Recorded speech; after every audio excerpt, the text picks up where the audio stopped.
Good evening, everyone. Good afternoon and good morning. Welcome to Connect Africa. Depending where you are, it could be an evening, morning, or afternoon after a few days break. We are here at Connect Africa, myself and Kwame Gonza. So we welcome you here. Now, today is an important topic which is close to home for me. So what's happening in Ethiopia? The internet has it crazy that the devaluation of currency in Ethiopia, which is as a result of the IMF and World Bank pressure, because we have seen for the last couple of years in and out Ethiopia resisting for this thing to happen, which finally happened. So without further ado, we are a bit late, so I'll just go to straight to the question. But before that, a quick welcome, Kwame.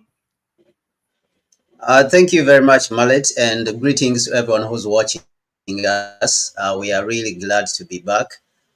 We've not been around for some time. I think last week we didn't do a lot of broadcasting, but we are back as always to do the work that was given to us for the continent, of course, and all the African people. That is why we are here.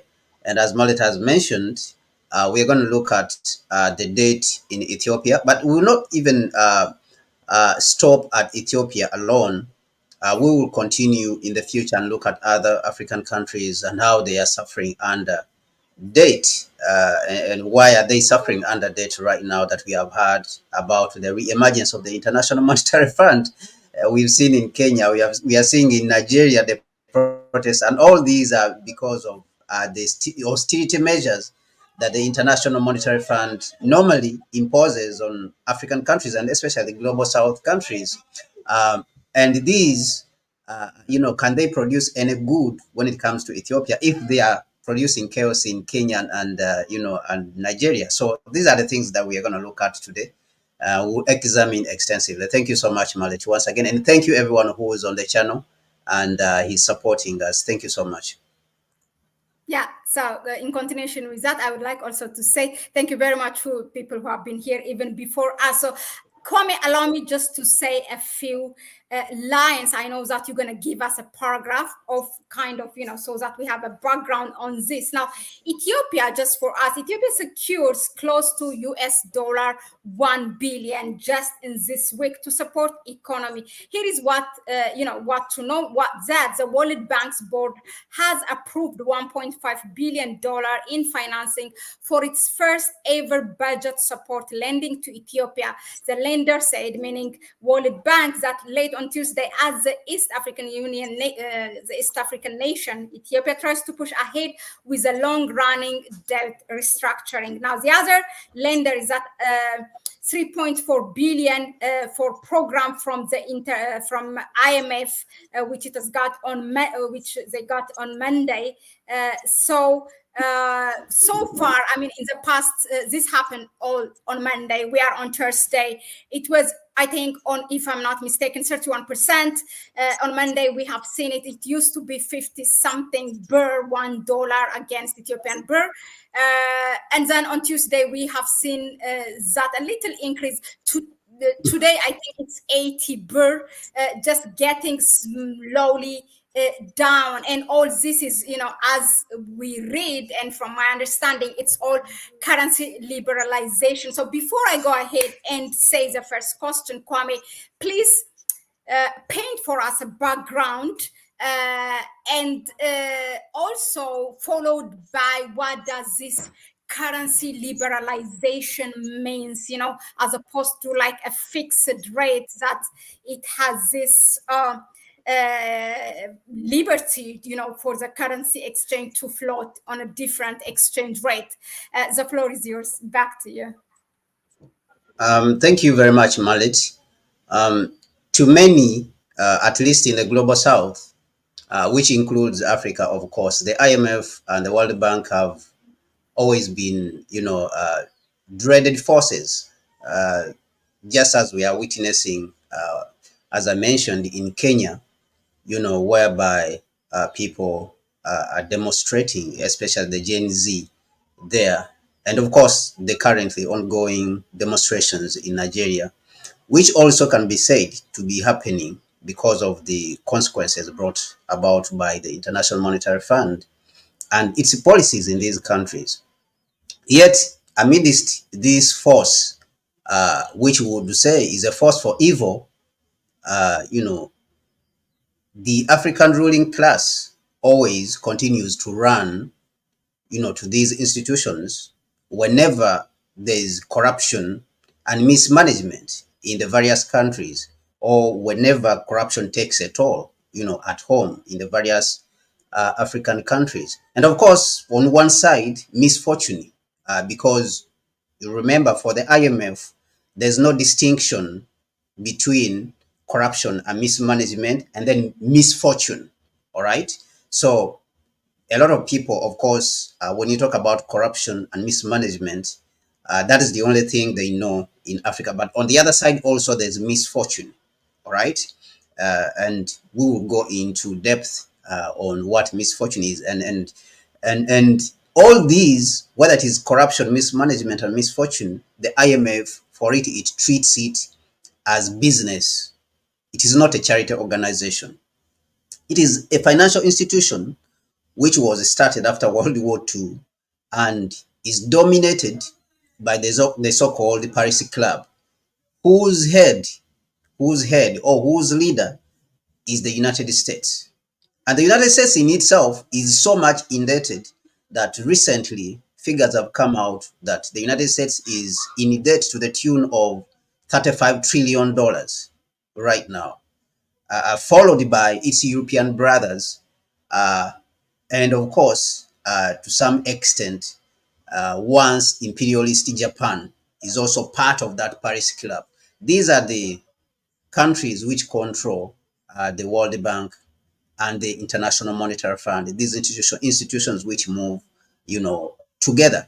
So today's observations in this program, rather than being an indictment of these lucratively profitable institutions, as the Ugandan president recently said in Nairobi at the World Bank organized International Development Association Summit, where he mentioned that in the past, the International Monetary Fund and World Bank, in the face of actually Ajay Banga, who is the current managing director of World Bank, President Museveni mentioned that these institutions have focused on profiteering instead of improving people's lives. And this happened in Nairobi, at the International Development Association Summit, which was organized by the World Bank, where many African heads of state attended, including the Prime Minister Abiy, and he also gave a speech there.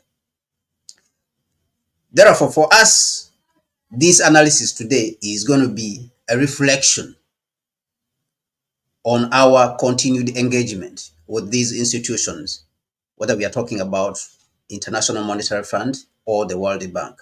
So we are going to ask a question: with the numerously and these numerous and previously unfruitful engagements between Africa and these imperialist institutions, or you can call them neo-colonial institutions, is it worth for us to continue entrusting our futures, the futures of our children and our grandchildren?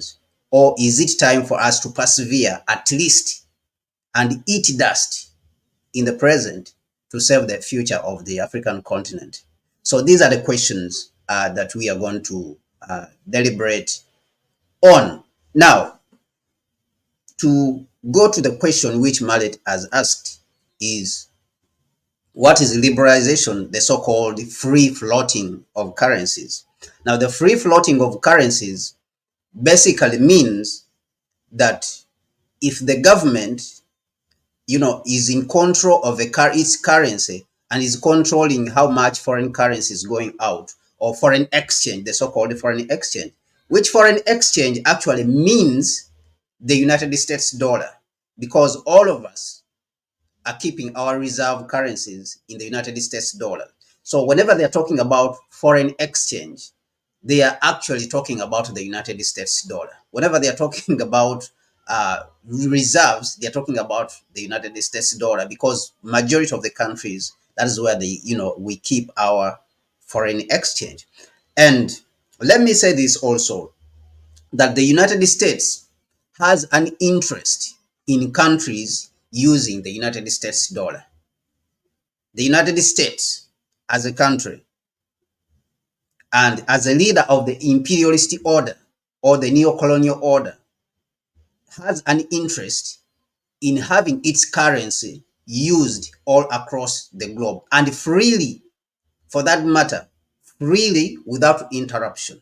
So when they see a country which controls that currency in its country, they see that as an obstacle to what they call free trade. And therefore, these so-called reforms or these measures which they come with and they call reforms, they see them as necessary. And we have seen this with China. China controls its currency. Okay, it doesn't just let its currency flow or float on the on the international market or within the country itself. Now, this is helpful simply because for developing countries such as ours, you need to do this. You need this simply because your currency is not as powerful as the United States dollar. It's not a reserve currency for any country. When you look at the pound, for example, it is a reserve currency for some countries, and this country is very powerful. When you look at the euro, it can be looked at as a reserve currency for some countries. All right. So for to float this currency, is profitable. It makes sense. It makes a lot of sense. But for our countries which are still growing and they are not, exporting enough, it is not really very sensible not to have your currency under control and leave it to the so-called floating, and liberalizing, so-called liberalizing freely, whereby it can be done by all the banks. Any banks can be able to do whatever they want in the country. It needs the solid, grasp control of the central bank itself. So this is what it means in liberalization, just to leave the country uncontrolled by the state or the central bank. And the central bank's work now becomes a merely intervention, as we have seen in some of the documents that have been released by the Ethiopian government and the central bank in Ethiopia, is just to intervene here and there, but not really to control what is going on in the market. And that has to do with the currency itself. All right, then. Thank you very much. I think now we have a good picture in front of us what it means, whether this is currency liberalization, the IMF, World Bank, their interest, their formation, under what background. It's always important to, pull those background history for a better understanding, to analyze what's happening contemporarily and what is going to happen now. So to sum it up in the words of Dejuma Butik, so the so-called free trade is not actually really free. Now, Kwame, we go to now our questions. This session going to be a long one. As a person, who is a Pan-African and an analyst on what's happening in Africa and globally, that relates to Africa. And secondly, as a person also who has been really following on what's happening in Ethiopia, particularly from the 2020, ever since that regional or the war in the northern part of Ethiopia, and who also thirdly followed really on the policies that Prime Minister Abiy is implementing. How did you find the current news of that Ethiopia started now to negotiate this round of loan, and also what is, if you can give us a background, what Ethiopia's external debt looks like currently. So back to you. I can't wait to hear. Okay, thank you very much, Mahlet. Ethiopia's external debt is around 28.6, around 28, at least, in 2022, it was around $28.6 billion. And up to around 75% of that debt is owned or is is as a result of the so-called Paris Club, and together with their International Monetary Fund, is because of the West. Basically, if I may put it simply, 75% of that debt is because of the West, and that includes their institutions, which is International Monetary Fund, World Bank, the Euro bonds, of course, which Ethiopia has issued, and then the so-called Paris Club. Paris Club basically means the United States and all the colonial countries, the countries which were engaged in colonialism, and of course, including Canada, Denmark, Finland, Australia, Austria, Belgium, France, Germany, Ireland, Israel, Italy, Japan, Netherlands, Norway, and all these countries, and the United States and the United Kingdom and Switzerland. And of course, we have Russia in there also. But I don't think Russia really has a lot of say, and other small countries like Brazil. I really don't think those ones, they really have a lot of say. But basically, Paris Club is just that group of countries. So on the side of Ethiopia's debt, uh, Ethiopia failed to pay its debt. If you look at last year, Ethiopia was supposed to pay some $33 million in debt, all right, which it pays annually. And it failed to remit that money for 2023, all right. It failed to hand in that money. And of course, it followed the other countries like Ghana, and I think it was Zambia also. And we saw even that last year, during the so-called new global pact, new global finance pact, which happened in France, that the Prime Minister Abe also, when he was speaking, he spoke about the restructuring. He was asking for the restructuring of Ethiopia's debt. The restructuring basically means that looking at how they can help Ethiopia to extend its payment terms. Okay, its payment. So that's what restructuring means. Debt restructuring, it means that a country is asking for more favorable terms in which to pay its debt, which it owes these creditors, these so-called creditors, especially in the Western world. Now, what we are seeing is that the reasons for this, for Ethiopia, of course, even though other African countries, it can be said that it was mismanagement. When you go, for example, Nigeria, you go to all these Zambia, you go to Ghana, especially Ghana, you can see that over there was mismanagement. But unlike them, for Ethiopia, you can see that it had a lot of challenges. It's a country which has been going under a lot of challenges since 2020. If you remember, there was the war in Tigray. All right. So the war in Tigray, even there is an article which appeared in I think it was on April 8th, 2024, and in that article, it was stated that in the Tigray, region, a lot of infrastructure was destroyed, all right, and even some industries were destroyed. So it led to backsliding for Ethiopia when it came to meeting its financial obligations, even to the even to the international community and international debtors. So for Ethiopia, you can see that there is that problem which appeared. I will not say much about the Ukraine war because a lot of African countries have been using this as an excuse, and I will not talk about so much about COVID.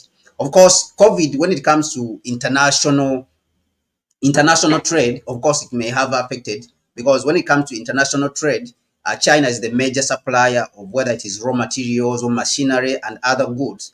It may have affected slightly when it comes to COVID, but majorly what I would talk about, I think it is, which I would consider is majorly the war in Tigray, that it affected the country majorly, that a lot of infrastructure, it was not just industries which did not work and were destroyed during that period, during the war when it happened, but also infrastructure was, destroyed. So when you look at 2021, 2022, the country is emerging from this chaotic period. It needs reconstruction, just like any country which is coming out of war and instability. the country would need, reconstruction. So I think that when we are talking about the IMF and World Bank and Ethiopia's reasons for going to the International Monetary Fund and World Bank compared to other countries like Ghana, you can see that there is a huge difference why the Ethiopian government has decided to go to the International Monetary Fund to seek, help with this kind of money. Now, the the analysis or the conclusion or the result of that seeking of the fund from the International Monetary Fund and the World Bank, whether it will be productive and fruitful, that is another issue. Because we know the World Bank and International Monetary Fund, they are not about benefiting you as a country. So whether that is going to be fruitful, is a different case. But the reasons for Ethiopia going there is, are different from countries like Ghana, where it's just mismanagement. In Ghana, there was just mismanagement, complete mismanagement of the economy, and all the other African countries, you can see that there was a lot of mismanagement. And maybe in Egypt too, you can say that there was instability for some time, that it affected the economy because of that instability that has been there for a very long time due to the removal of their first president.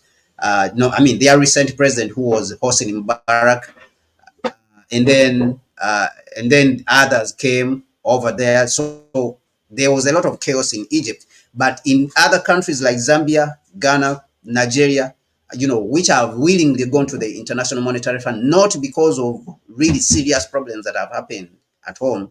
It is really mismanagement, or it can be said that it was mismanagement which led them to go to the International Monetary Fund. So basically, these are the events surrounding Ethiopia's going to the International Monetary Fund. The desire to bring back, productivity.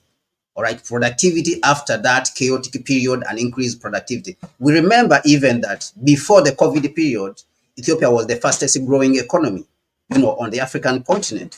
All right, and even currently in the document which was issued as a statement, it was said that Ethiopia is still the biggest economy when it comes to the East African region. Is still the biggest economy in the East African region. Bypassing countries like leading countries like Kenya and all of them, because Kenya can be said that is the economic powerhouse around the East African region, after Ethiopia. So these are the events which we can say that are surrounding Ethiopia's going to the International Monetary Fund to take a loan. Thank you, Kwame, for laying out that for us. Now, let's go to our second question, which is about, now there is a statement that's released by the governor or the National Bank of Ethiopia, the president, which is, the situation, what it will do, this loan that's coming to the country and the devaluation. Now, while examining, I know that you have read it and really between the lines. So while examining the document is published by the federal government of Ethiopia and the National Bank of Ethiopia, now we learned that yes, Ethiopia has devalued the currency, and we have to remind our audience that Ethiopia, as I said in the beginning, for the past couple of years, in and out in the US, in Ethiopia, in different places, following the World Bank, then the IMF people to renegotiate this, while IMF and World Bank still pressure Ethiopia to devalue its currency, and Ethiopia was resisting this, and this has come into our conversation in different times. And so, can we say like that Ethiopia has finally gave in, or the meaning of devaluation has changed? Who is the beneficiary really actually? If Ethiopia, as it is laid out, used for all those things that has been laid out in the article or in the published statement, do you think at the end of the day Ethiopia is the one who benefits? I mean, yeah. So give us your analysis on this one. Yeah, so on the benefit, I think that whether Ethiopia is going to benefit from this loan, which is the $10.7 billion which the Ethiopia has asked for, and of course 3.4 billion has already been dispersed. Let me say this also, that the way the IMF normally gives these loans is not that when you ask for example, Ethiopia is expecting 10.7. Actually, this is one of the biggest amounts that the IMF has ever given on this African continent, $10.7 billion. And it doesn't just give this money out of the blue, but they also look at the economy and the potential of the economy. Now, in the past years, Ethiopia has been sort of an independent economy that is closed off, as we mentioned. And a lot of people, of course, are happy. I've seen some Ethiopians are really happy about what is happening, that these kind of reforms are happening. But the Prime Minister Abiy has been doing reforms ever since he came to power in 2018. And he has indicated this even in the document which was published. And that document, Mahlet, I think that document is called, let me see the name of the document. Let me have a look at the document. Is the macroeconomic reform program policy statement. This is the statement, the official statement which came out before even the devaluation. This is the statement which was announcing the enforcement of these so-called reforms. The reforms which the Prime Minister Abiy was carrying out since 2018 when he came to power, of course, those were good for the country. Okay, they were internally generated. Let us first take that into consideration, and let us first note that those reforms were for the country, for the good of the country. Whether it is the bringing in of Safaricom, and opening up Ethiopia's telecom sector so that others can have can play inside, and then of course bringing in mobile money, so that Safaricom can do the same thing. All these were internally generated reforms, just like how you see that when China was closed up for a long time under Mao Zedong. Actually, I can compare, I can compare Prime Minister Abiy and his policies, how he came to even Deng Xiaoping, because Deng Xiaoping comes into China when China was very closed off. It had generated a lot of assets inside, its own assets, a lot of strength inside. And then, under President Mao, who brought China from the revolution in 1949 until he died, then Deng Xiaoping comes. Deng Xiaoping opens China up, all right, and allows in foreign capital to flow. So you can, compare, Prime Minister Abiy and what he was trying to do ever since he came in, that he was trying to open up Ethiopia and allow players, international players, to come into the country. Now, when it comes to the International Monetary Fund, when it involves itself in that process, now that is what the problem is. Because when you look at the document, to some extent, it is disheartening, it is weakening when you look at the document itself and what it is saying, the official statement itself, what it is saying. So I will read out a few, paragraphs for you to understand. And it is not lost on us to say that the IMF played a major role. And the IMF played a major role simply because in the negotiations, when negotiations began, Ethiopia refused some of the terms which the International Monetary Fund, gave. So the International Monetary Fund came to Ethiopia actually and left Ethiopia without a deal. All right. This simply showed you that the International Monetary Fund was pushing certain, policies onto the Ethiopian economy, which were not favorable to the Ethiopian people. All right. So now the agreement to the reforms or whatever policies currently the Prime Minister agreeing to them and implementing, it speaks to a couple of things. One, either the IMF has given in to the government, or the government has given in to the IMF. So that is what it means. And now, if the IMF is the one, if the government is the one, or which has gotten an upper hand, and the IMF has given in to the government, then you can say that the policies that are going to be implemented, they are people friendly, they are friendly to the people. But if it is the government which has given in to the demands of the International Monetary Fund, and it is the International Monetary Fund which has gotten an upper hand, then of course you can expect a disaster, because there's nowhere where the International Monetary Fund has gone and things have remained well, all right, for the people in that particular country. What has resulted is agony, for those particular countries. And I will not go very far to remind you, but I will just go, close to the neighbor, in Kenya, what is happening there in Kenya, because the people saw what is, in these documents that were signed by International Monetary Fund, and it was not good. I'll bring you to Ghana. The documents which were signed in Ghana, terrible. Taxes are skyrocketing in Ghana everywhere. All right. Taxes are high on everything, including mobile money transfer. Even though as a worker you pay, taxes on your salaries, the government comes in again and taxes you on the goods which you buy, taxes you on the fuel, and even taxes you when you transfer the very money they have already taxed a couple of times. Okay, so this is what the IMF is doing in a country like Ghana. The IMF, its results is what again you are seeing in Nigeria. And to go further than that, you can see what the IMF and the World Bank did to us with the structural adjustments in the 1970s when it came and took over the continent. All right. How did they take over the continent?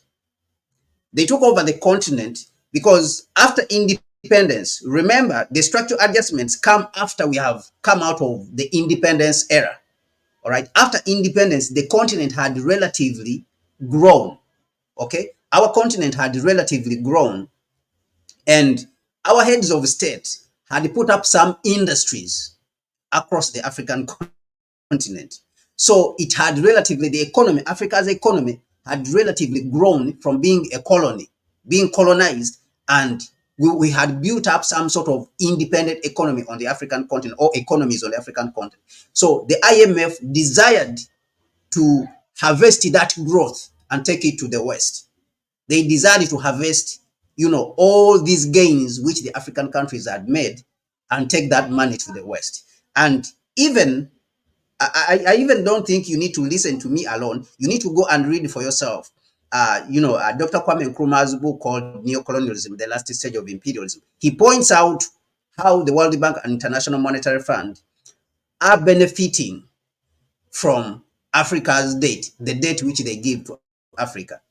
Because the debt, even I think even Dr. Shombori Kwao has spoken about this, that our countries, the poor countries, they are lent money at 7%, 5 to 7%, and sometimes 9% interest. And you know that you have to pay this interest on top of the principal money. Okay. As if that is not enough.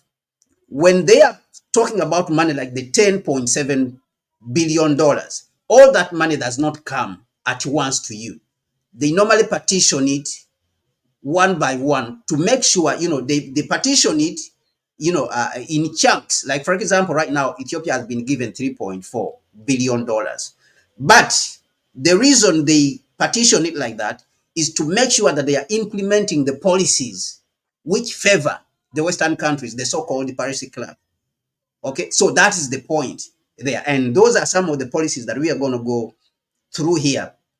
We are going to examine through here and see whether, we will leave it to the people who are watching to make their own conclusions. But this is where normally the details are very important for the public, especially to study, so that they can make their own conclusions. But in the past, it has been that they come and they give you loan, but they want the resources in that particular country. And these were the tactics. And even people like John Perkins, who used to work with the International Monetary Fund and the World Bank and these organizations, wrote a book on it called, Confessions of an Economic Hitman. So this is where everything started. But the organizations themselves, of course, were created in 1944, 1945, definitely after the World War II, or the European tribal war, as many people want to call it.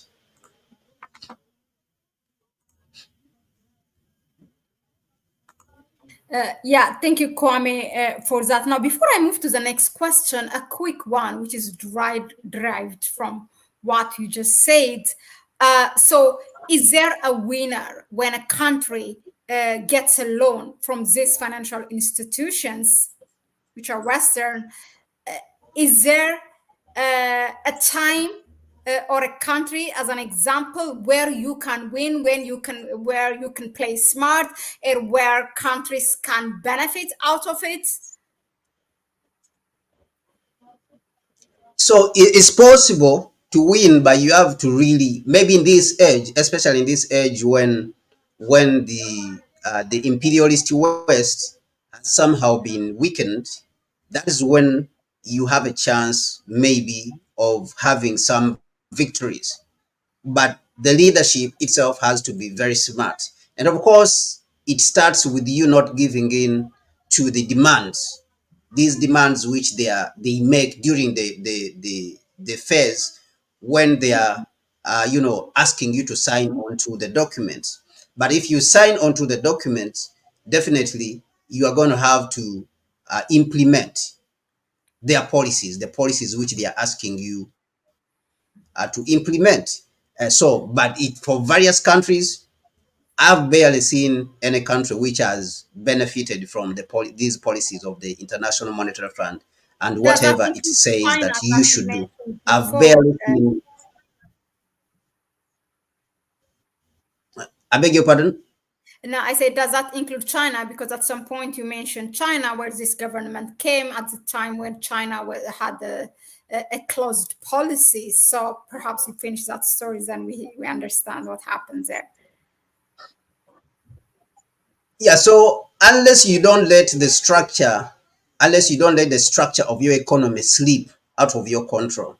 But when you look Mhm. at when we look at the policies which are in this document, which the IMF has signed with the Ethiopian government, it is almost desiring to take over the economy. Mhm. Their desire is to take over the economy, to control the whole economy. So it becomes extremely difficult. It becomes extremely difficult. So, of course, the Okay, government so in itself has said, with that being said, okay, let me yeah, just ask. So, can we briefly look at the demands that have been tabled by IMF to Ethiopia, and if you can just examine it, what are these things that have been demanded yeah. So, and so, how they so, work? so, let me just go back a little bit. Yes, let me just go back a little bit to your question.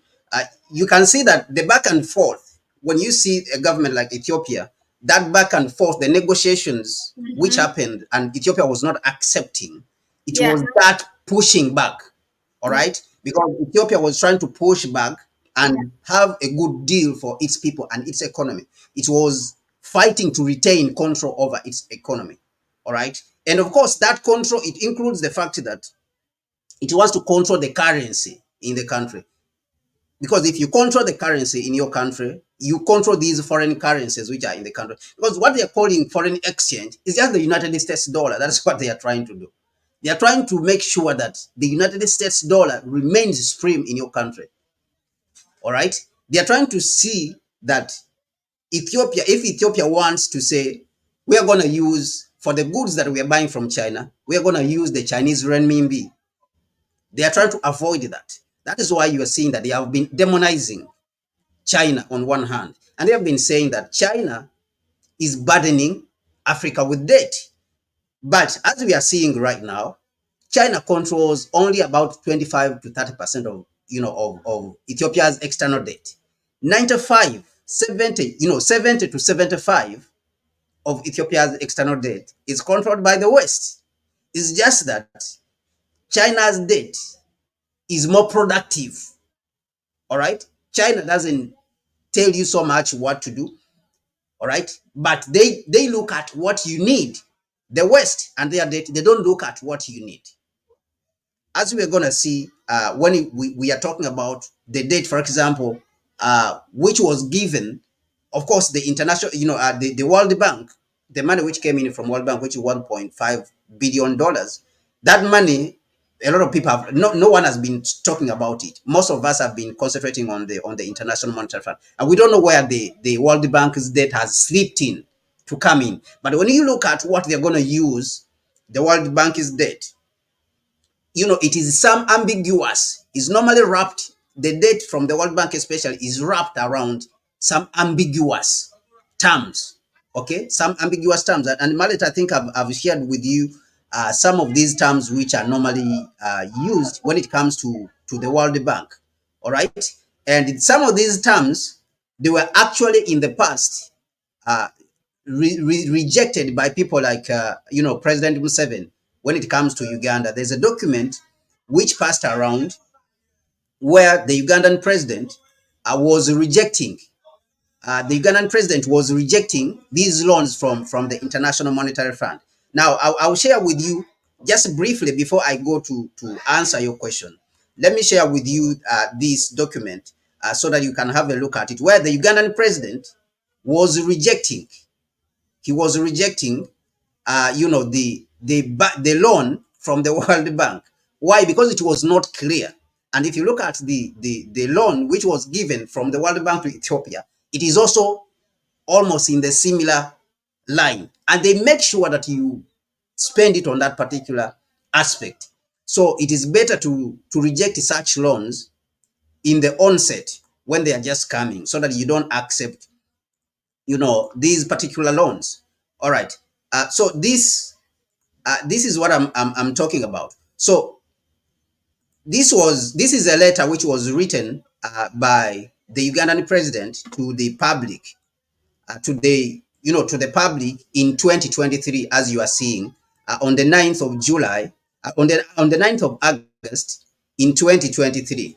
All right, as you are seeing. So he's saying that many of the loans and aid packages are either of no value to the country or are even anti-growth altogether.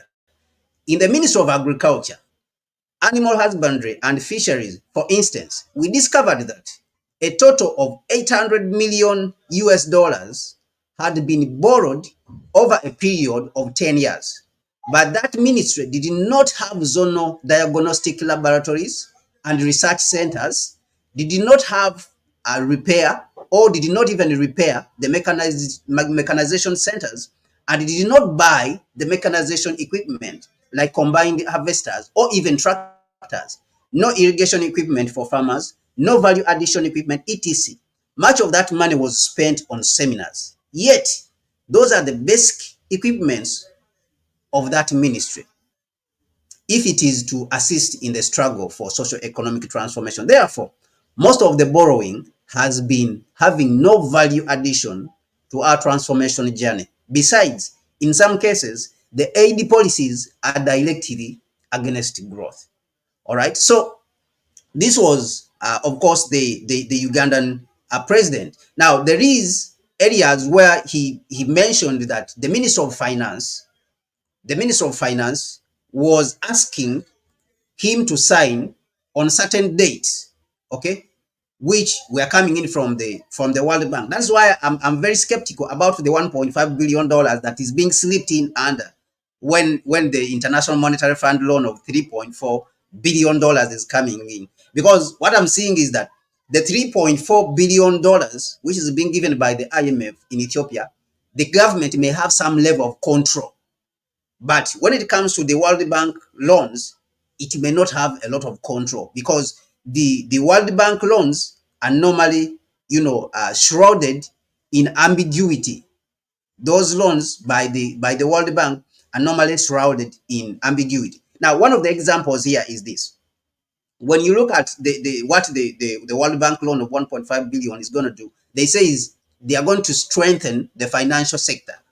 Now, you ask yourself, they are going to strengthen the financial sector. How are they going to strengthen the financial sector? It's like saying that the financial sector in Ethiopia is weak. And to what extent? There's no parameters. There's no extent to which this financial sector is going to be, strengthened. Now, they say that they are going to expand trade options, promoting exports and diversifying the economy. Is it the World Bank that does the diversifying of the economy? And can $1.5 billion really have an effect when it comes to diversifying an economy like Ethiopia's economy of more than $120 billion. Can 1.5 billion dollars, do that much that is going to strengthen the financial sector in Ethiopia? Because Ethiopia has already started carrying out the reforms in the financial sector by allowing in, external players to to come in. It had already started doing that. So this is what I'm saying, that their loans are normally, wrapped in ambiguity. But all this is because they are not coming to, accomplish much. Now, there's another thing which they said here, that is going to be used. The loan is going to be used to improve physical transparency. So, what is physical transparency? You see, so this is a problem, that they use these ambiguous terms sometimes to push loans which you don't need. So the loans is not necessarily that all the African countries really need them. Okay. And of course, we have given you a background of the situation in Ethiopia. We know that Ethiopia needs, help when it comes to the rebuilding of the country, of course, rebuilding roads and other things. But $1.5 billion, I would like to hear the World Bank say, we are going to build a solar panel manufacturing factory. All right. Instead of pushing these ambiguous terms, instead of, crafting documents which are filled with these ambiguous terms, like strengthening the financial sector, you see, expanding trade options. This is not really what the people need in the country. The people need factories and they need jobs. But you look at what they are saying, that they are going to improve physical transparency. To what extent are you going to improve physical transparency? You see, so this is where the problem is. And then they are going to protect the vulnerable households. So you can see that you cannot do all these things on $1.4 billion, for a population which is the second biggest on the African continent. So this is a problem. So that is where I'm coming in to say that it has to take, smart leadership. The leaders have to be really smart, extremely smart, that they can push back on these. And of course, we saw that with Ethiopia. That is the only way where we see that a country can be able to benefit from these loans. And of course, we have seen Rwanda also, to some extent, has been able to benefit from some of these loans which are given to it, is because of that pushing back, the leader standing up and saying that this is what we want for the country. And of course, finding you as a country, if they don't find you in a very vulnerable situation, whereby if you feel that if you don't, if you don't take these loans, your country will not be able to survive. And of course, the repaying of the loans also is another issue, that Ethiopia had defaulted on the $33 million loan, which is supposed to pay every year. So that one also becomes a problem, that it may require you to take the loan in order for you to repay a loan. And so that is what we are seeing even today in this kind of situation. Thank you, Kwame, for that. Going through what these policies and demands of the IMF and World Bank from the Ethiopian government. Hopefully, the Ethiopian government will play it safe and smart. Will show the resistance that it has showed in the past couple of years, so that the interest of the people will not, or its nation will not be jeopardized by the demands of these institutions. Now, I don't think I have asked you before, but I don't think you did address it fully. So, really, to be honest, can we look into whether the loans given by these institutions can be beneficial, and are they going to be, beneficial, whether it's in Ethiopia or in other African countries, since the main aim of this platform is to bring an African narrative, or to give an African perspective. So that's not only Ethiopia in the continent, and what are the consequences, the likely consequences of this kind of policies. So let us look at for Ethiopia, of course, from the official document which the government gave out, and of course he said that it is a continuation for the for the reform that were started. All right, the reform agenda. But let us not forget that the IMF, of course, played a role in the crafting of these policies. Let us forget that that was the very reason why there was these negotiations with Ethiopia. And of course, the claim, of course, is that they are trying to help to increase the growth of the country, high growth, and have a stable economy, maintain the inflation. But on the onset, in the onset, even this very statement, the first statement, it looks like is the opposite of what is happening. Because remember that when your currency, is left free fall, is devalued, this is the genesis for inflation. This is the start of inflation, and goods are gonna go up, and all this, and we have not seen anywhere. We have not seen anywhere where the International Monetary Fund has gone and there has not been inflation. Talk of Ghana, talk of Nigeria, talk of all these countries. Inflation is skyrocketing. They are not helping you to build really the industries or the infrastructure that is going to help you to serve the people, like power systems, major roads and railway systems.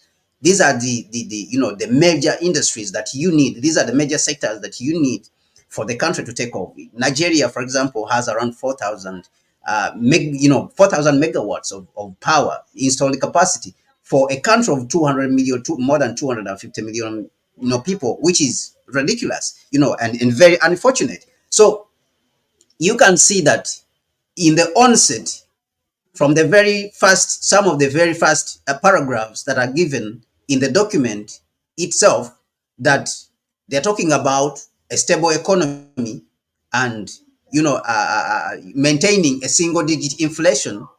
But right now, with the devaluation of the currency of the bill, the currency has already been devalued and inflation is gonna go, haywire. Why? Because the government has been told that it should not control the currency. It should leave it to float freely, which we are not seeing in China, which we are not seeing. All these conditions, mind you, are not given to already developed countries. These conditions are not given to the already developed countries. Now, whether the government will see that this thing is going out of control and they jump back in, to take control of the economy. So I think that is something that we need to watch as we go forward. But for now, that is what they are saying. So the document also said that over the past years, there has been significant development, cooperation and financing efforts and negotiations for the implementation of a homegrown economic reform program. These negotiations have been conducted with adequate knowledge and wisdom of the outcomes, that protect Ethiopia's national interests. So that's what they said. At least that's what the government is saying, and improve the lives of and livelihood of the citizens.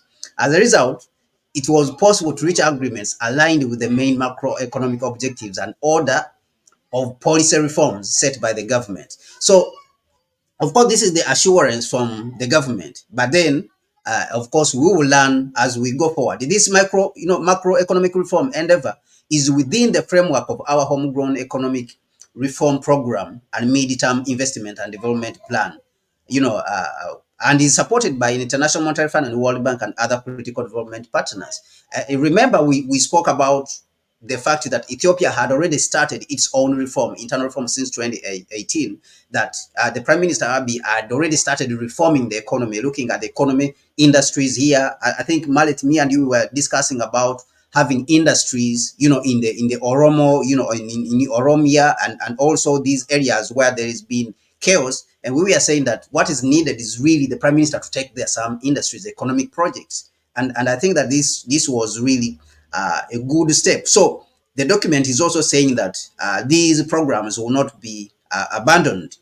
Now, whether that is true or not true is for us to keep watching to see what will happen later. And of course, to understand how much the government conceded, in this process or in the process of negotiations, which of course the government will not come out and say today in the public, we just need to wait and see during the process as we go forward during the implementation. So they say that they are going to create a favorable balance to achieve national development needs through domestic capacity by solving debt vulnerability and increasing domestic income.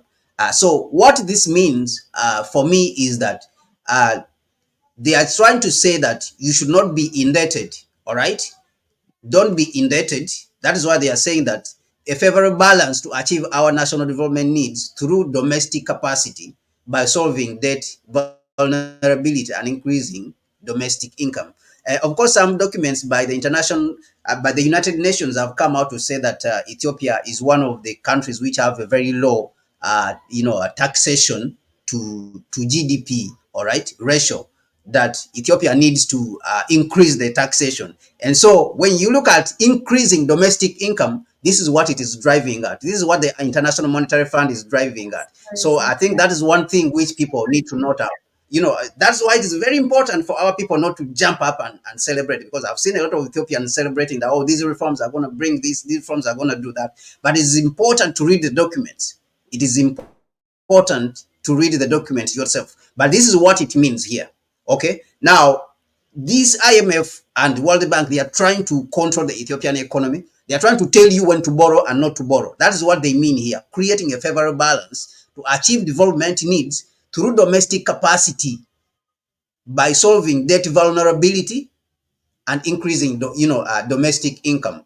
All right, debt vulnerability, solve debt vulnerability, pay our debt. You're supposed to continue to pay our debt. Now they want to determine for you where you should borrow and where you should not borrow from. All right, so these are what these statements mean. Now there's another thing which I saw, that they spoke about strengthening the inclusiveness, competitiveness, and soundness of the financial sector. All right, strengthening the inclusiveness, competitiveness, and soundness of the financial sector. Now when you go back to one of the statements which I said that the World Bank's money is coming to do.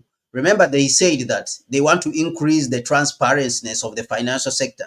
So they want to provide, the International Monetary Fund and the World Bank wants to provide the consultancy services for the supervision of Ethiopia's financial sector, all right, and take a cut from the same money which they are giving you as, and you must pay this because you have signed on it and say that we are going to strengthen, the inclusiveness and competitiveness and soundness of the financial sector.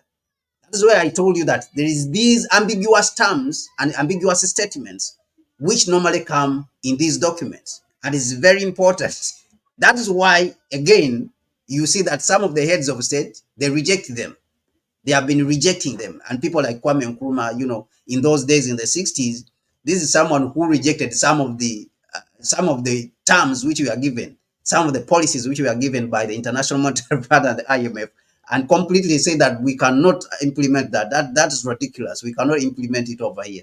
So that is what you saw, that in April of this year, that Ethiopia rejected some of those terms and the IMF had to go back. You see? So now, these are some of the things that are appearing in some of those documents, and it's very important for us to continue to watch. It is necessary, in addition, also necessary measures will be taken to protect vulnerable families and members of society from short-term negative impacts of the reform. Okay, so negative impacts of the reform. So they are telling you straight away that there's going to be negative impact to society. All right.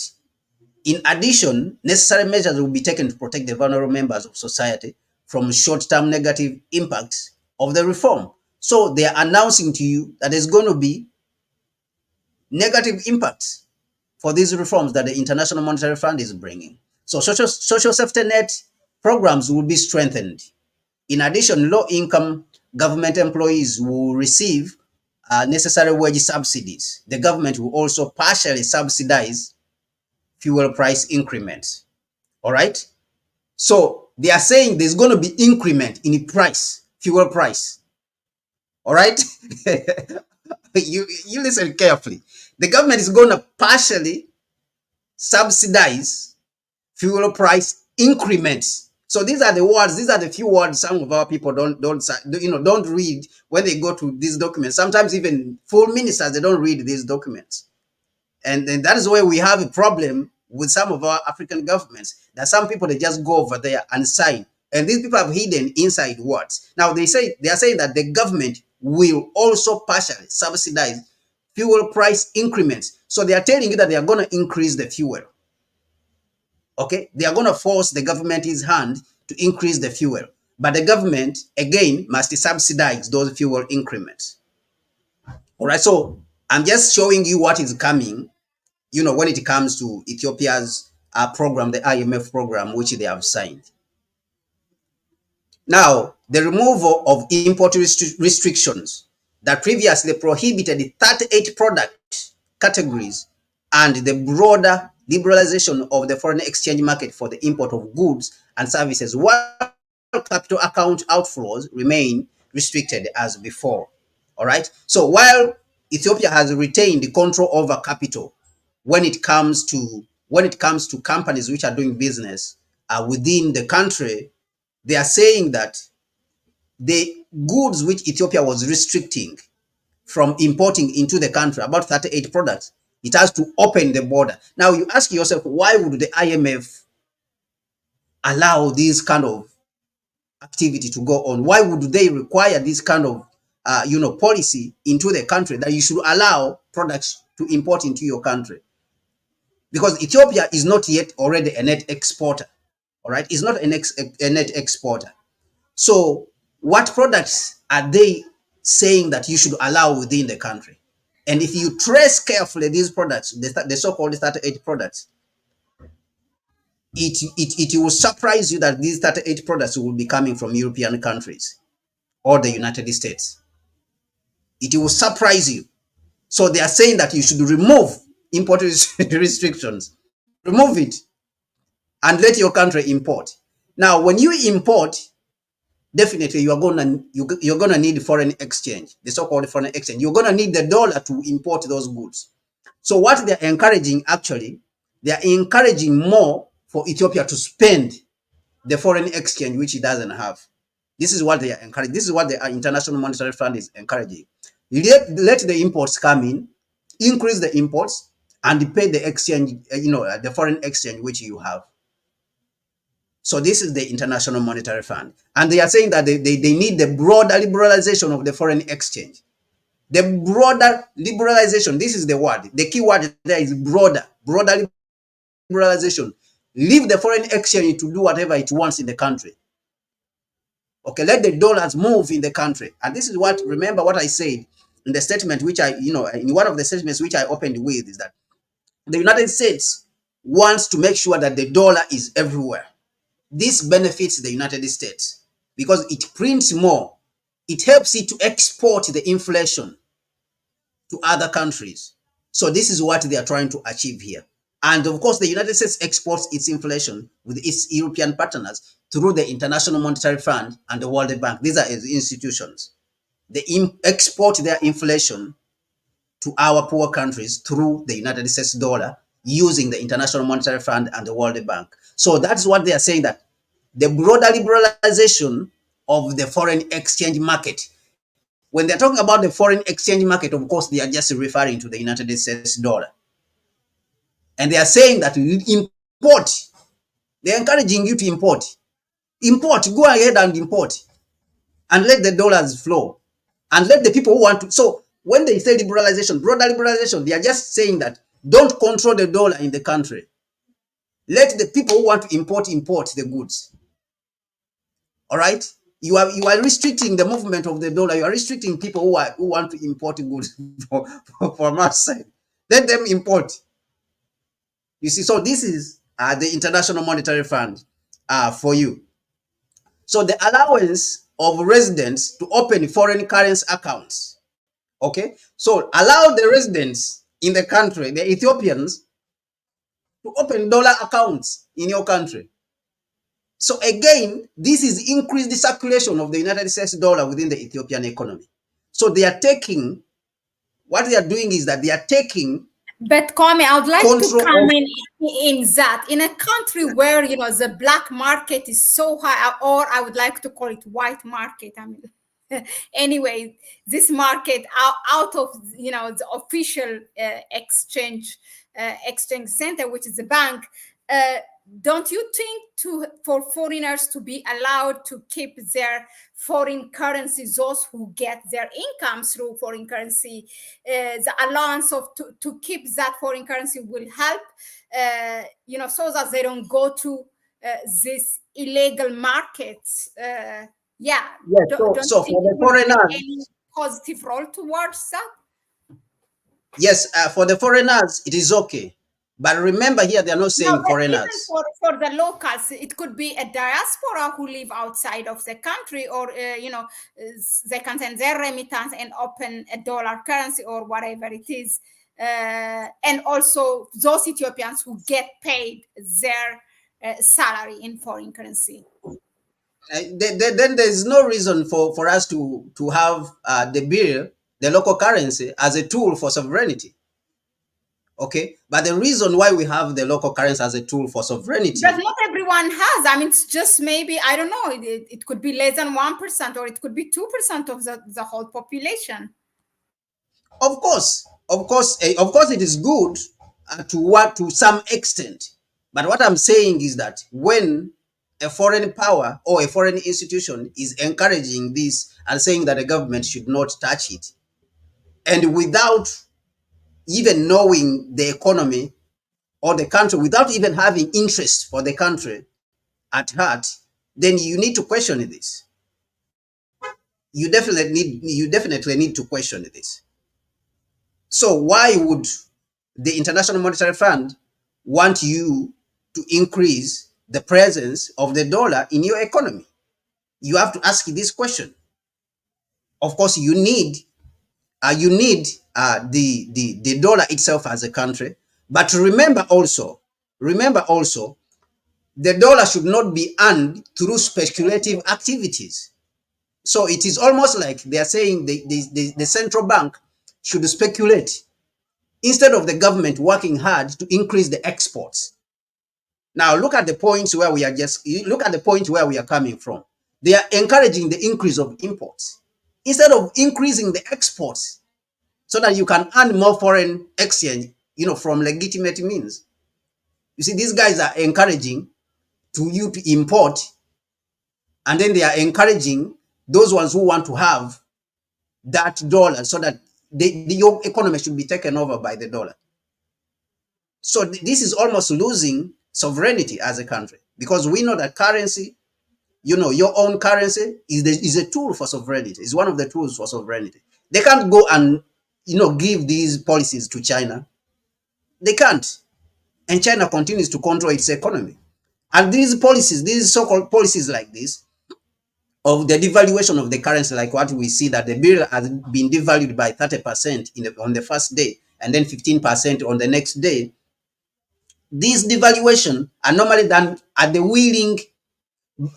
willingness of the state itself for certain reasons. We have seen China devalue its currency on numerous reasons. Why? Because China is a net exporter. All right. So when it devalues its currency as China, it normally encourages people who are taking its goods, because it is exporting. They are cheaper. The goods are cheaper for them to buy in China when they devalue. So the Chinese currency is not expensive, too expensive when they come with their currency, their foreign currency, to buy the Chinese yuan, to use the Chinese yuan to buy the goods. You see, so this is the importance of devaluing. But if you are not a net exporter and you are an importer, it doesn't make sense for you to devalue your currency. And more so, someone is even encouraging you to import and encouraging other people, to have foreign accounts, to have accounts, dollar accounts in your country. So this is very, I think, very, very dangerous. Now, there is also the removal of interest rate ceilings that previously applied to private sector companies or banks when borrowing from abroad. You should remove interest rate ceilings that previously applied to the private sector companies and the banks when borrowing from abroad. And interest rates, of course, you can see that they are saying that your banks, when they are borrowing from abroad, you should not, restrict them from borrowing interest rate which is high. So if a company in your country wants to borrow at an interest rate of 60%, allow it. That is what they are saying. So this is the imported inflation that we are talking about. A few months ago, I think it was last month, the president of Dangote, a group of companies, which is Aliko Dangote, was talking about the interest rates in Africa. He said that the interest rates in Africa, they are unsustainable. One, because during the COVID period in 2020, we did not print currency as African continent. So why are you hiking the interest rates up to 30%? And which business can you run in your country at all those interest, those huge interest rates? So this also is, when you look at this point 10, is encouraging people to import inflation into the country. And they are saying that remove the interest rate ceilings that previously applied to private sector companies or banks when borrowing from abroad. So this, for me, I look at it as a very dangerous sign. Now, the opening of Ethiopia's securities market to foreign investors, with the terms and conditions to be specified further, in the near future, I think that one could be good because it helps new money to come into the country. Yeah. So these are some of the things I think. I'm not gonna say this is what it is, but I leave it to the viewer for them to decide what they see in these documents and what these documents really they mean, in your own language and your own understanding. But when you look at it, that is the analysis that we have brought to you when it comes to these documents and what is likely to happen. Okay, from our own analysis, that is what is likely to happen. So the government, in our understanding, in one way or the other, may need to step in, and put things in order, or even run the economy better, so that they can do away with all, IMF and World Bank policies in the future. Thank you very much, Kwame, for that. Yeah, we have exceeded our time, but I cannot let you go or end this session without asking, what if a country finds itself in a very tight situation or a deadlock situation, maybe like Ethiopia, who just came out of war and different internal conflicts and denial of funds, this and that, and when there's no alternative, what should the country do? And speaking of alternative, do you think, because one of the audiences or a couple of audiences here have also raised it in the chat section, this money that now Ethiopia is borrowing, or even other African countries, cannot be done if you are a member of BRICS to get it from BRICS? Or it's not Yeah, yet I done? think BRICS Bank. Yeah, so that is the threat which China, for the that West. matter. Yes, of course, China has been borrowing these countries' money. That's why we say that about 25 to 30% of Ethiopia's external debt is owed to China, and then the rest of the 70 to 75% is owed to the West and its institutions. So it is possible to borrow even from the BRICS banks, but the question is, I don't know whether the BRICS banks, they have that kind of Yeah, money. whether it's Or- yet operational, and for different Yes, reasons, China might yes, not have been, it might not have been accessible, really. the funds from China. So what can a country do? I mean, its nation is at stake, or the economy. What do you say Yeah, about that? so if you don't have there's dynamics here now when it comes to the borrowing of money. You look at the United States and European countries; all of them are indebted, including these ones, the Paris Club, who are saying that they put money in the International Monetary Fund. They are highly indebted countries, but the distinction they have over us is because for them they are superpower countries and they are developed countries. And you look at the United States, can simply go and print money.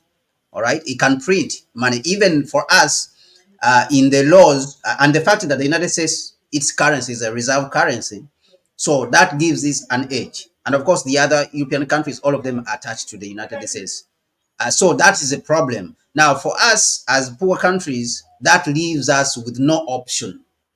Okay, in most cases, like you mentioned, when it comes to countries which are really in huge problems, you are coming from war, it is similar to what happened to us when we were coming from colonialism, because when they created these institutions after the period of colonialism in 1945, 1940, 1944, 1945, we were emerging from colonialism, all right? And we needed money to rebuild, and countries who had the money, it was the United States majorly who had the money, and it was the one who was putting that money in the International Monetary Fund, and the World Bank. So there was nowhere for us to go. All right. So there was nowhere for us to go. Even during this period, actually, right now it is much better that you have the options. You have the options of China. You have the options of BRICS. Maybe once in a while, even India can give you a loan here and there. All right. But in the past, it was almost the United States alone, and of course the Soviet Union, which used to give. When you read in Nkrumah's book, Neocolonialism, the last stage of imperialism, it was the Soviet Union and China, even though China was not very rich during that period, which were giving, favorable loans to our countries. All right. So in many cases, you see that there is no option, there's nowhere to go but to take the Yeah. conditions which are available during that period. Yeah. So that is why you see that sometimes we look like we are in a cycle, of going into debt and borrowing to pay a debt. And so that is what you are seeing right now, that Ethiopia is in, that it has to borrow to pay a debt. All right.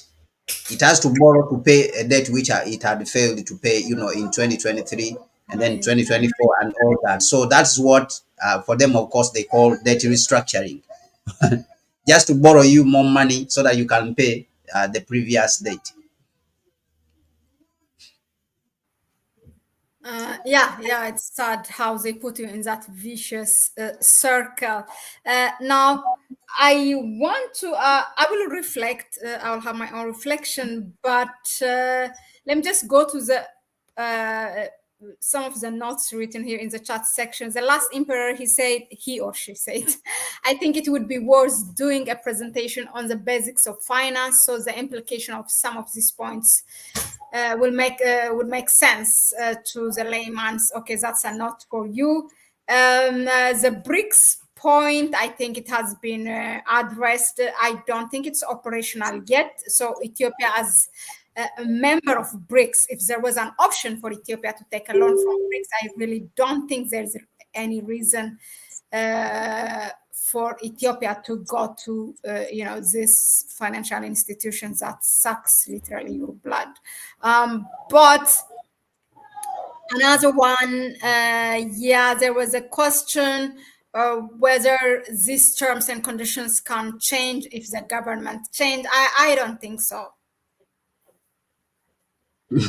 Now, once you sign on onto the terms, you can't change them. That is why they supervise them. The reason, and I mentioned this, is that the reason they give you this money in chunks, in portions, in partitions, they partition it, is because they want to supervise, to make sure that you are implementing what they are saying. All right. And we said that Ethiopia refused that first, refused some of the terms, and this is where the contest was. That is why the IMF went back. I think we showed that we showed some article which was like that. Uh, you know, they were pushing it, so they push it for a certain reason. Okay, they tell you to I devalue mean, we for a all have certain to reason. pay attention. Ethiopia really has fought not to give. I mean, I don't Yes, know if it's a giving in or whatever, but yes. it So it is really not has, free. the country has fought this. So it is not free, and they are trying to impose. So let me repeat this. They are trying to impose the Western system on you so that you don't have an independent economy, which is outside of their control. That is the point. All right. That is the point. They are trying to, uh, you know, uh, capture you, right? I think capturing is the right word. They are trying to totally capture you so that you don't have independent action. You don't have room for independent action. So that is the purpose. So even for an economy which had room for independent action, they can come and take over. Their financial institutions can come and take over, like the hedge funds, BlackRock, and all these. Okay, so when they're talking about let the international investors, there was a statement like that. Let the international investors come into the Ethiopian stock market and invest in the stock market. So now they are looking at, for example, Western institutions like BlackRock. They will come and say, they can push you to sell off the Grand Ethiopia Renaissance Dam. All right. And BlackRock will take control over that dam.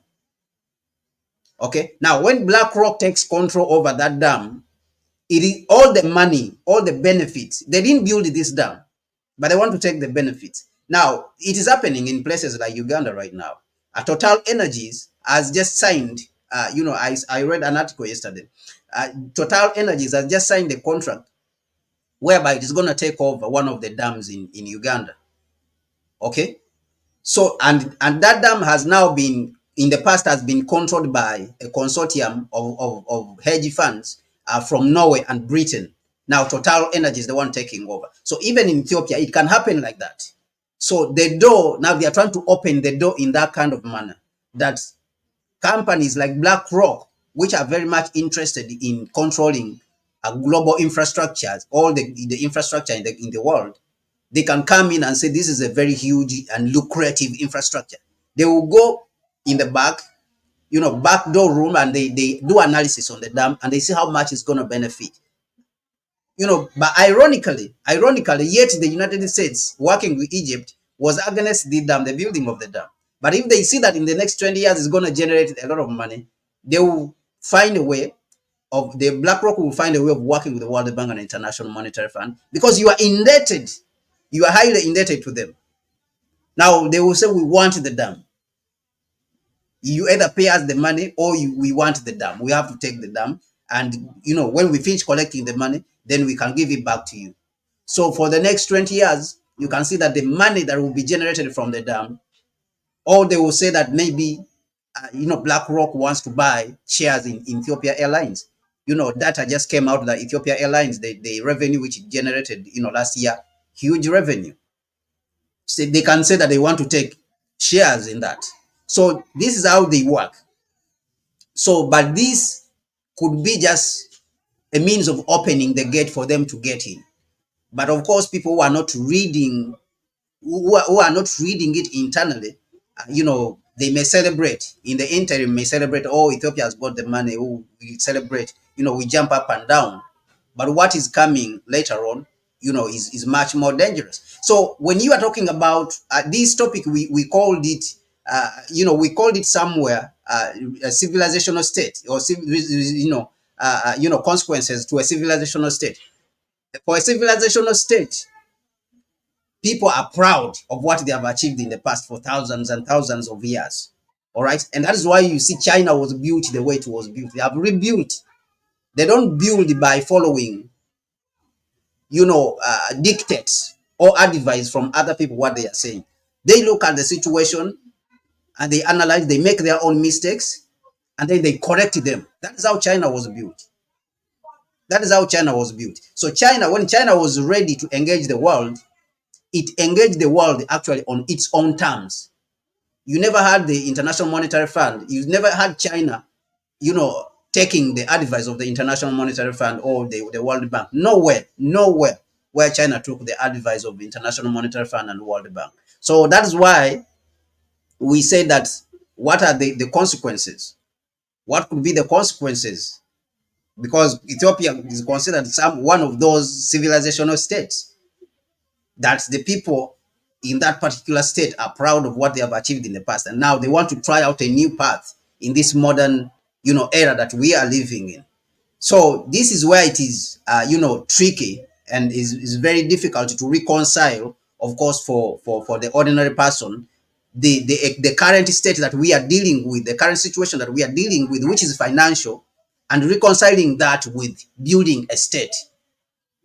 You see, so these two things need to be reconciled and say, are we building an independent state, or are we building a satellite state that is to be controlled by the European countries and the United States and the West? So I think that is a question that we can answer, another day. Thank you, Kwame. It's a good place to end it, as we all can reminisce on that one, and perhaps okay, bring from the other side also, what it meant to be this loan for Ethiopia, if there is a different view. But I would just say this briefly. I think for any African, whose government is going through such pressures, immense pressures by IMF and World Bank, we may have been, as even an ordinary citizen, an accomplice of this because of our internal conflicts that we turn against the government, this and that, and we don't see the bigger picture of a state, forgetting that governments change, and the countries, the people will states. At the end of the day, it's the people that make a states. And if, because I remember when Prime Minister Abiy came to power, he introduced this policy for the Ethiopian diaspora, not policy, but he suggested, and it was really owned and embraced, welcomed by many Ethiopian diasporas, from all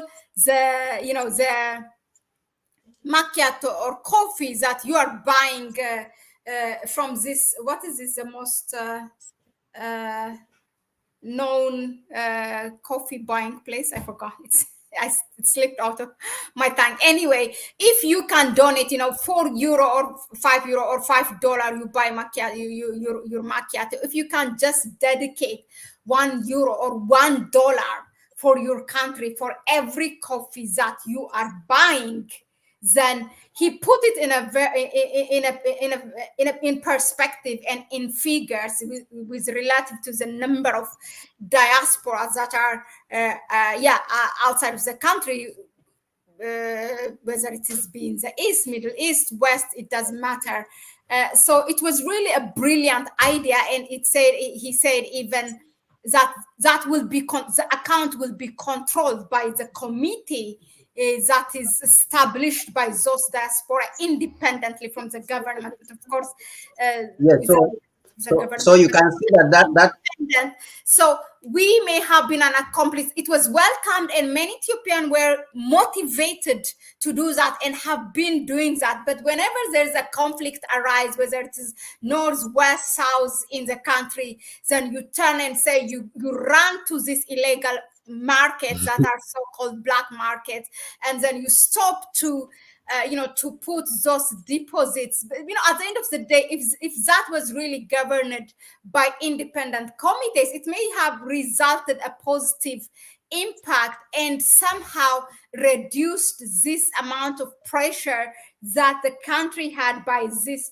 financial institution. So at the end of the day, I mean, it may sound like a cliche, but as an African, we always take part in our own demise. So we just have to really examine, the actions that we are taking. We have to see beyond, beyond leaders. That we have to see the bigger pictures. Whatever things that we are holding against the ruling party.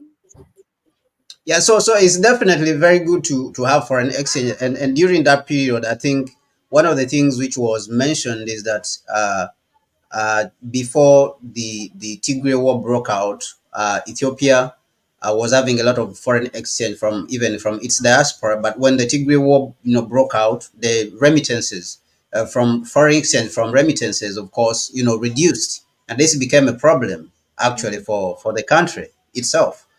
So what we are saying here is that because to some extent it may sound even contradictory that on one side we are saying that the IMF should not allow in too much foreign exchange, and then on the other side we are saying that the diaspora should bring in foreign exchange. So the thing is that you need to keep a balance for a country which is growing, a country which is just growing. You need this foreign exchange to to do what, to import. All right, to import, for example, you can use it as capital, because remember, there's goods which you don't have in your country.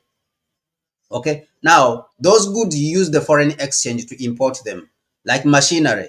Now if you want machinery for production, you want to use it for production so that you can do import substitution. All right, then you need the foreign exchange. But that foreign exchange, now you should not be enslaved to that foreign exchange and bring in foreign exchange with the policies which are instead encouraging you to import consumption, goods for consumption, and which are not goods for production. So that's the difference between what we are saying, between the foreign exchange which is good and the foreign exchange which is dangerous for the country. Okay, now the IMF and International Monetary Fund and the World Bank, what they come with, foreign exchange for importation and opening gates. As we have seen, they are saying that you should open gates for importing. You see, so they are not saying that you should, goods, you should not open, to increase production and maybe build a railway, like what we have seen that China helped, Ethiopia and Djibouti to build a railway platform. The World Bank and the IMF, they will not do that to help you to build maybe a dam. You see, so this is the difference. This is the difference that we are talking about. Foreign exchange is only needed to the extent whereby it acts as capital for you to buy certain goods which are going to help you to do production in your own country, and even to the extent that you will not need that foreign exchange somehow, somewhere. Because like if you negotiate with China and say most of the goods, because Ethiopia gets most of its goods from China, if you're going to get most of your goods from China, why not negotiate with China and say, China, let us pay in renminbi? Of course, that is also will be foreign exchange on your part, but it also helps you to reduce the pressure that you have only to deal with dollar. So that is the point that we are talking about here. But the IMF is trying to say you have to deal with the dollar only, and those are the policies that they are trying to implement in Ethiopia. If you look at all the documents that have been signed. Yeah, but in any case, if we have continued, depositing that foreign currency, whether it's euro, dollar, or anything, whether it's to import machinery so that the country can embark on manufacturing industry, somewhere it is needed. I mean, we still are dependent on this foreign currency, so it could have been used for that. But yeah, it is what it is. Thank you very much, Kwame, for your time, for your analysis. Hopefully this will provoke another thoughts, and so that for a continued discussions, if there's a different view or whatever, it's all welcome. Yeah, so we had another streaming with Kwame here at Connect Africa with regards to Dangote and media, how this mainstream media, The Western media. yeah, the Western media is attacking. So it was scheduled. Actually, we are late by 18 minutes, 1-8. I see that. Just give us 10 minutes more just to transition ourselves and tune in again for another interesting, really, really interesting session, so that it can give you a picture how this Western media attack, together with the governments in a very synchronized way. It will make us understand for many things, happening in Africa. Yeah, so we will see you again in a bit. But Mohamed Musa, Dejuma Boutique, Patricia, Sandra, Yorubaland, Salem Arts was not happy he or she left. Anyway,